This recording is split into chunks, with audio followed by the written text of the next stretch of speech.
Hər kəs sağ ol, mən Murad, həvəskar şahmatçıyım. Bugün şahmat dərsimizin 11-ci dərsidir. Onu qeyd etmək istəyirəm ki, onlayn dərslər keçirilir rus və Azərbaycan dillərində.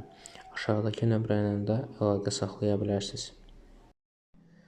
Deməli, bu günlərim Danimarka kompüterini göstərmək istəyirəm. Qaralara tətbiq olunan tələdir. Deməli, gedişlərə başlayaq. Y4, Y5, standart və burada oynayırıq D4. Bu piyadanı qurban verdikdən sonra biz bir dənə də piyada C3 oynayıb onda piyada qurban veririk və burada atımızdan artıq C3-dəki piyadanı götürürük.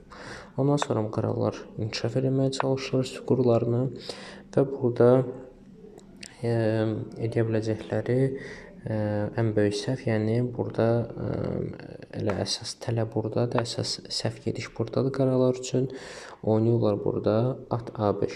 At A5-dən sonra asanlıqla rəqibi qalib gəlmək olar. Biz burada F7-dəki piyadanı vururuq. Vurduqdan sonra şah D5.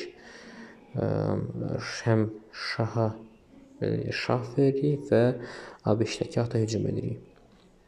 Buradan sonra artıq şah qaçmalı olur. Çünki şah verilib və ondan sonra biz belə bir şah veririk. Nəyə görə belə qorumaq olmaz? Çünki Y5-dən şah verdikdən sonra H7-dəki topu götürəcəyik. Misal üçün belə rəqib getdi, yəni top üstünlüyümüz olur. Ona görə də rəqib şahı ilə qaçmalı məcbur olur. Oynayır şah Y7, biz burada at D5 şah veririk.